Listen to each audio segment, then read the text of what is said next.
Now we get to the real part. We get to the fun part of the conversation. Because here's Krystal Ball, the person who told us to grow up. Krystal Ball to third-party voters, grow up. Now she's heartbroken. If you don't support Marianne Williamson, you need to grow up. If you support third parties, you need to grow up. Meanwhile, she's just now realizing that Bernie Sanders is a sellout. Look at the title coming from Breaking Points. And don't get me wrong, this is a great thing overall. Breaking Point finally did the video. They finally did. That's why I titled the video the way I did. Is Bernie Sanders finally getting canceled? After everything he did the last 3 years.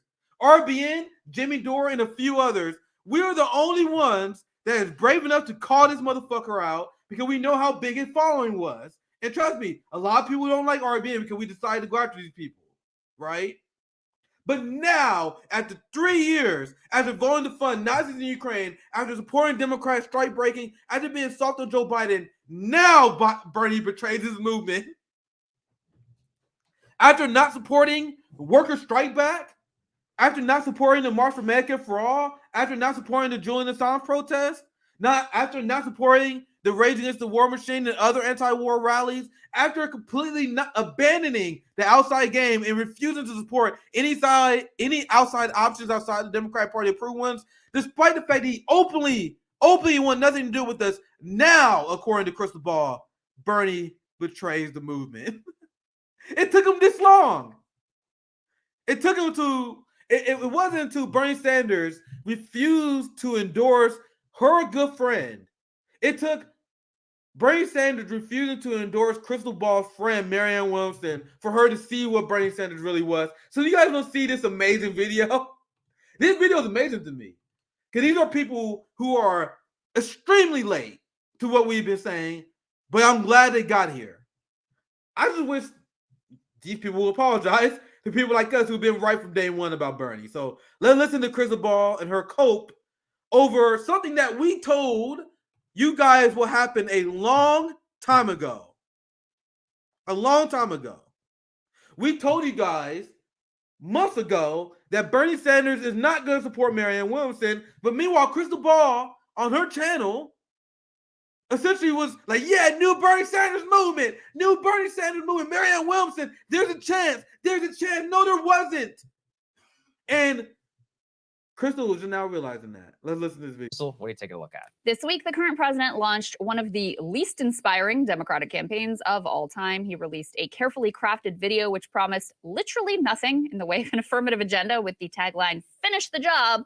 Left unsaid was what job he planned to finish, since there has been nothing in the way of tangible goals or plans since the implosion of Build Back Better. Biden then had the gall to go speak to some unions, presumably trying to put on his pro-labor president shtick, even as his unconscionable actions backing rail bosses over workers has already put to bed any notion that he would ever really stand with workers. Yet in spite of all of the disappointments and broken promises of the first Biden term, within hours of his announcement, Biden's chief rival, the independent senator from Vermont, Bernie Sanders, has endorsed his bid.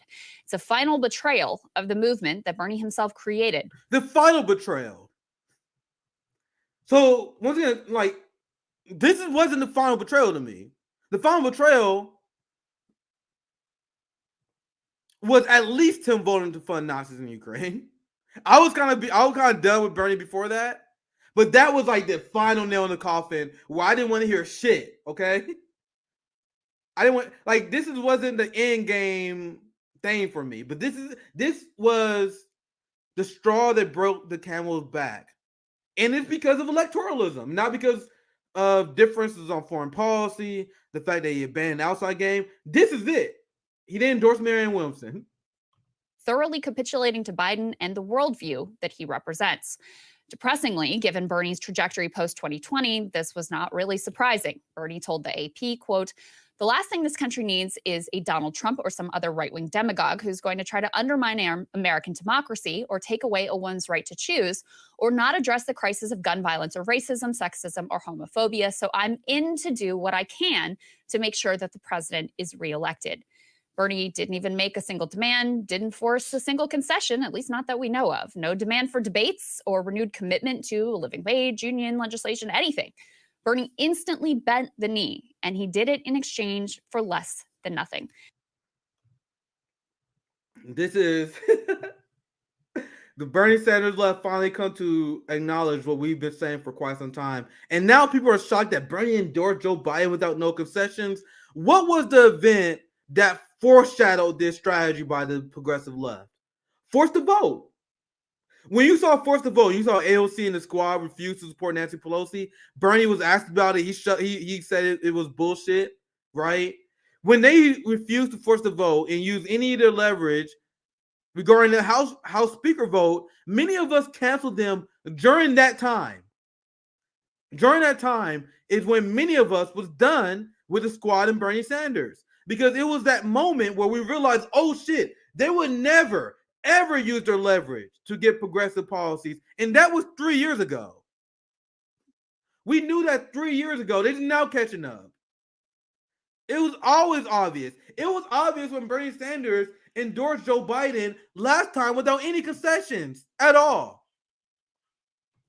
Meanwhile, let's continue. Bernie instantly bent the knee, and he did it in exchange for less than nothing. It actually gets even worse, though. When asked about other primary challenges to Biden, Bernie actively discouraged others from entering, suggesting that this was the wrong focus for progressives, and echoing the media's framing that we should all just accept a coronation of Joe Biden. Bernie said of potential challengers, quote, "People will do what they want to do. I think Joe Biden will be the Democratic nominee, and my job, and I think the progressive movement's job, is to make certain that he stands up and fights for the working class of the country and does not take anything for granted." And with that, my friends, you can see with undeniable clarity that the bastards really got him. What do I mean? Well, back in 2016, Bernie's central and most provocative insight was that the only way to fight an authoritarian demagogue like Trump was through expanding democracy, enlisting and energizing new voters, showing that a multiracial, working class-centric democracy could deliver on the material needs of its citizens. In other words, it was a thoroughly populist pitch, which trusted in the voters of America, believed they could be persuaded, and that only more democracy could really right the ship. Here he is making that case. You cannot beat Trump with the same old kind of politics. What we need is a new politics that brings working class people into our political movement, which brings young people into our political movement, and which in November will create the highest voter turnout in American political history. This view of politics was actually, and still is, deeply controversial at a time when cable news is trying to convince you every single day that your fellow citizens represent an existential threat. Bernie argued that we should go further than ever to put our faith in them, to appeal to them, to bring them into the process. Bernie's policies, from Medicare for All to free college, were of course different from his opponents as well. But the most vital difference between him and almost everyone else was his belief in populism. This, for example, is what really separated him from Elizabeth Warren. Bernie believed in the movement. Warren believed in the insider game, populism versus elitism.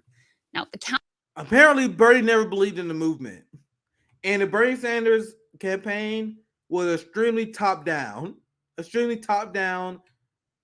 pretty much capitalist ran movement. And these are one of the things I learned. One of the reasons why I got into Marxist organizing and strategic organizing building, because I realized what Bernie Sanders was doing in his campaign, his strategy, is completely not what is not what counter-narrative to this populist approach was argued by Hillary, Biden, and all the rest. They argued that the threat from the right was too dire to leave up to untrustworthy, deplorable voters. They argued, in essence, don't worry your pretty little heads about your policy desires or candidate preferences, because the serious people will tell you who you absolutely must vote for in order to fight fascism. Sadly, that counter-narrative has been very successful. They convinced much of the Democratic base that their fellow Americans were terrifying, racist, and generally evil. They used this belief to justify an anything-goes politics that included rigging the 2016 primaries, rigging the Iowa caucuses in 2020, and the Obama... And the Bernie left completely believes in that too, because Krystal brings up a good point, how the Democrats and liberals convince people that the American people are deplorables, can't be trusted. Do not get twisted. Bernie Sanders and the progressive left believes in the same thing. Bernie Sanders and progressive left believe the average American worker, the average American person, is a deplorable that we should not even try to reach. Why do I say that? I don't know, maybe the fact that they didn't show up to any events that we hosted. They didn't. The progressive left didn't show up to the March for Medicare for All because they said, "Oh, we don't want to show up to the March for Medicare for All because there were right wingers there." They didn't want to show up to the Rage Against the War Machine rally because there was right wingers there. There are libertarians there. There are people who are anti-trans there. There are people who are anti-vax there. And I'm like, last time I checked, we said Medicare for all. Did we not? We said Medicare for all. We didn't say Medicare for all except people who are anti-vax. We didn't say Medicare for all except people who are right-wing. We didn't say Medicare for all except for people who are libertarians. We didn't say Medicare for all except Jimmy Dore fans. That's what they believe. They legitimately made the excuse for Nina and the progressives not showing up for the March for Medicare for All because, of course, they didn't want to be seen with us. Why didn't Bernie Sanders and AOC show up to Worker Strike Back event? They didn't support Worker Strike Back because Shama Sawant is a deplorable to them. Shama Sawant and Worker Strike Back are deplorables who the Bernie Sanders left do not want to work with. So let's do a tally here. So the Bernie Sanders progressive DSA left, they don't want to organize with libertarians. They don't want to organize with right-wingers. They also don't want to organize with socialist alternative. They don't want to organize with RBN. Who the fuck do they want to organize with? The only people that Bernie Sanders and the progressive left want to work with are people who are Democrats. That's it. Loyal, trickle-down economic, pushing Democrats. And I say that because it's not like they even want to work with progressive Democrats because they're not endorsing Marianne or RFK Jr. They don't want to work with Marianne Williamson. They don't want to work with anybody except Joe Biden. They don't want to work with nobody. But I'm glad that Krystal Ball is now realizing that. So I'll play that part again because I went on a rant because it's a great point by Krystal. They convinced much of the Democratic base that their fellow Americans were terrifying, racist, and generally evil. They used this belief to justify an anything-goes politics that included rigging the 2016 primaries, rigging the Iowa caucuses in 2020, and the Obama-Clyburn media collusion that foisted Biden on voters in 2020 as well, smearing anyone who dissented from this as a fascist or a useful idiot or a grifter or some other terrible thing. Democratic elites are, of course, running this playbook again. Biden's message to the majority of Democratic voters who don't want him and the overwhelming majority of all voters who don't want him is you have no choice. You have no choice in the primary because, according to the elites in Washington, no, quote, serious opponents are running. And even if there was an elite certified serious choice, the Democratic Party has already rigged the primaries and killed all debates to try to guarantee a Biden coronation. Similarly, you have no choice in the general election because, just like in 2020, Biden may not get your pulse racing and may barely have a pulse himself, but at least he's not Trump. This worldview is an all-out assault on democracy. The theory is basically only liberal authoritarianism can defeat right-wing authoritarianism. It is as stupid an idea as it is completely poisonous. And now it has the world's foremost former left populist standing behind it. Bernie joining the ranks of the anti-democracy elitists is nothing short of a tragedy. I'll personally... I don't know what you're talking about. They probably got from you, Krystal. Why don't you grow up, Krystal? You guys know what Krystal said to third-party people? Krystal, you need to grow up. You need to grow up. You really think this is a democracy? She told third-party voters to grow up. It's like third parties will never win. You guys need to get realistic. Grow up. Who need to grow up now, Krystal? You really thought that this was... You really think that the Democrats are going to allow Marianne Williamson to get a fair shake? You really thought that Bernie Sanders had the best intention of the progressive movement? Who's the one who need to grow up now? Right? Always be grateful to Bernie for the movement he launched, the way it transformed politics, for the way it personally expanded my political imagination and fully shook me out of my partisan prism. There is simply no denying, however, that his defection to the other side of this debate has done massive damage to that very movement. Many have become disillusioned. They've given up on the idea that electoral politics can even be a... They're talking about us. She's talking about us, by the way. Like, this is directly talking about us. Let's play massive damage to that very movement. Many have become disillusioned. They've given up on the idea that electoral politics can even be a venue for real change. Others have followed Bernie into being co-opted by the establishment elitist wing of the party. The number of supposed leftists I see fully supporting the DNC's decision to hold no debates and doing the work of smearing any and all potential primary challengers to Biden is extremely depressing. But all hope is not lost. As I reported on Tuesday, younger generations, they're not really fooled by these lies, and they're much less likely to be cowed and believe in the arguments of a political class that has done nothing but betray them for their entire lives. Bernie's endorsement of Biden comes at kind of an ironic moment here, too. He's just finishing up a media tour promoting his book, It's Okay to Be Angry About Capitalism. It's filled with critique of the Biden wing of the party and outlines Bernie's longstanding concerns about inequality in an economic system that is at this point less capitalist than it is outright psychopathic. I don't doubt that Bernie is still... What does that mean? That don't make no sense. Capitalism is psychopathic. The system that we have right now did spawn out thin air. This is the result of capitalism, but that's just a small nitpick. I'll let it continue. Less capitalist than it is outright psychopathic. I don't doubt that Bernie is still extremely genuine in his belief in universal health care, canceling student debt, fighting the climate crisis, etc. But his full capitulation to the elitist insiders means that these core policy commitments, they only really matter on the margins. I guess in Bernie's new worldview, it's okay to be angry about capitalism. You just can't actually do anything about it. And Zinger, listen. Ooh, no, that's a zinger. That's a zinger. Listen, am I surprised? No. I mean, I actually am. Hey guys, ready? You guys see how Zinger say, I'm actually surprised. You guys see it? Look at this part. Surprised? No. I mean, I actually am. Hey guys, ready? They cut it off because they want you to pay for it. We don't do that, but Zinger said, I am actually surprised. Now, why do you guys think Zinger is surprised? Because Zinger doesn't follow progressive left-wing politics. Zinger relies on Krystal and Cal. You guys realize? You guys understand? So he hear from Cal and Krystal, and he's like, all right, I got the pulse of the progressive movement now. So after listening to Krystal and Cal for God knows how long, a year or two, they've been working together, 2 years, 3 years now. They probably convinced Zinger that Bernie was actually a fighter. So Zinger was like, man, after listening to you guys, I thought Bernie Sanders actually gave a fuck. So he was surprised that he turned against Biden. But once again, I'm glad that Crystal Ball has reached this point now. But this is where she used to be at. This is Due Distance covering this video. Grow up. Get serious. This is an actual path to having an impact on the issues that you claim to care about. I'm sorry. No, it is not.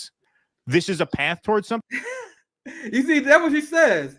She said, this is a path for us to do something. The primary challenger that they're not going to allow a debate in, right? So I can't literally let this down. I'm actually going to do this. I'm going to show this video instead. Let my boy do distance, but I just want to get to the video. This is the person who, I'm glad she finally reached this position, but this is what she used to think for people who support third parties, because we predicted this a long time ago. This is Crystal Ball movement. But what do you say to people who are critical of Marianne or anyone that's going to run again within the Democratic Party? I think you put it perfectly, Jordan. How did Bernie Sanders do? How close did he get to the White House? How close did the Green Party get to the White House? It's simple. I mean, we don't have to, like, I don't know. The Green Party got more votes than Bernie Sanders. Can we, like, she's a ridiculous Karen. So she said, well, why would you support third party instead of doing what Bernie did? He was closer than the Green Party. No, he was not. He got less votes than them. He was not close at all. And this is her selling the idea that the best path forward was Marianne Williamson, when months ago we said that was not, because people like Bernie Sanders are going to betray you. You guys stand no chance of winning. And saying that Marianne Williamson, how we get progressive change, is a deeply unserious tactic. Let's continue. And this is why I have no, like, anyway, let's continue. Like, she knows what she's doing. How close did the Green Party get to In the Democratic Party? I think you put it perfectly, Jordan. How did Bernie Sanders do? How close did he get to the White House? How close did the Green Party get to the White House?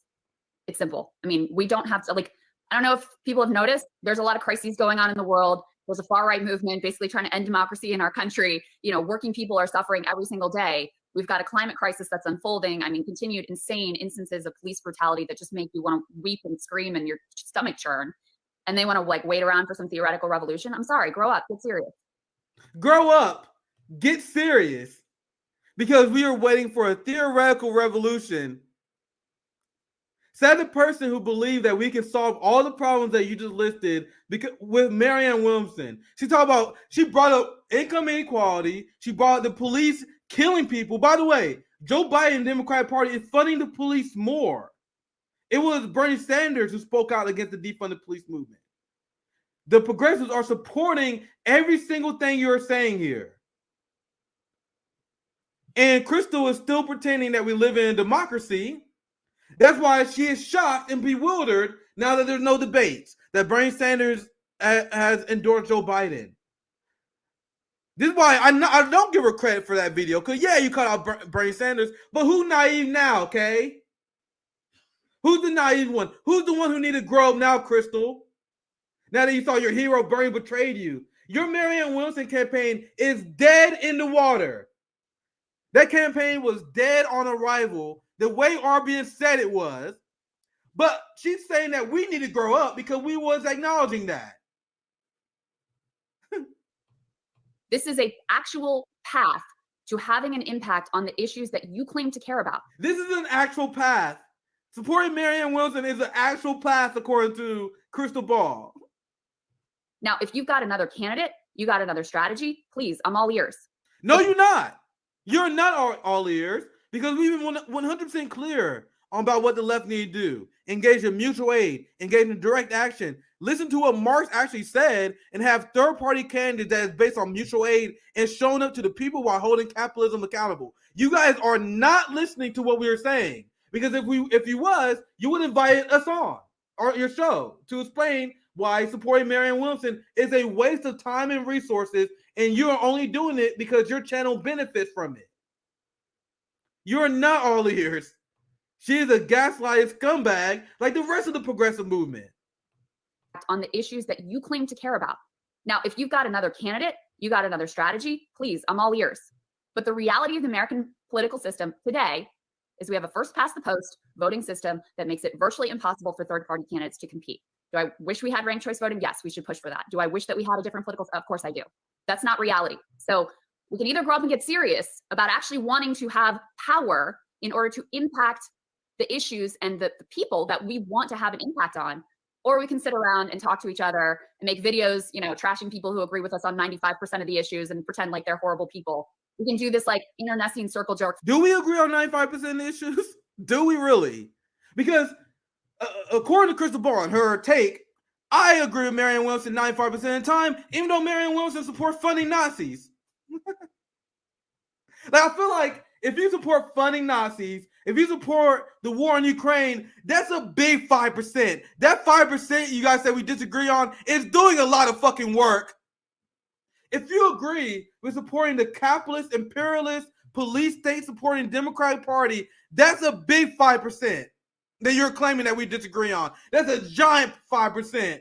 That pie chart is out of this world. You don't even agree on supporting third parties. That's a giant disagreement.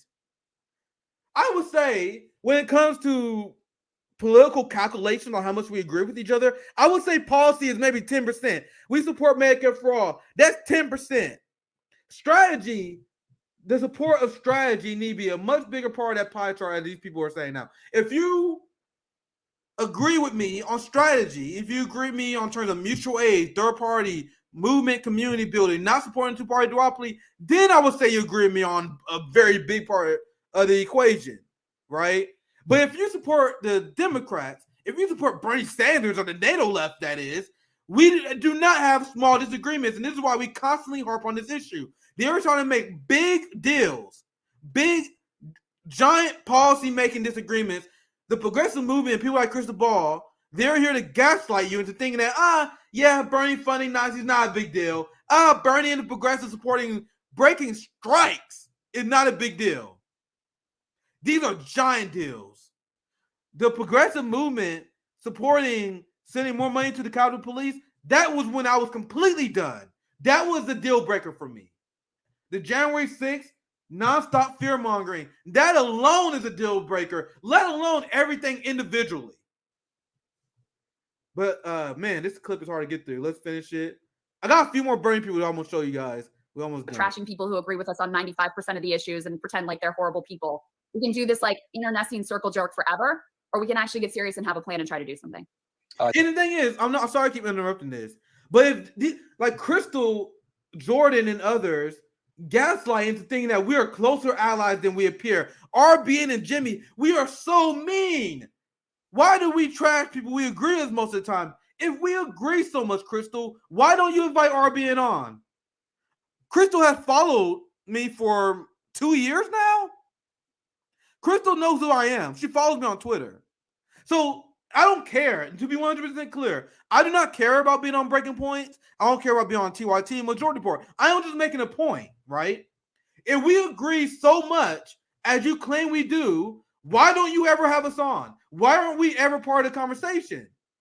Because you would say, oh, well, RBN, we agree on most things. Let's hear from your perspective, even though we disagree on most things. You guys don't bring us on because you know we don't disagree only on 5%.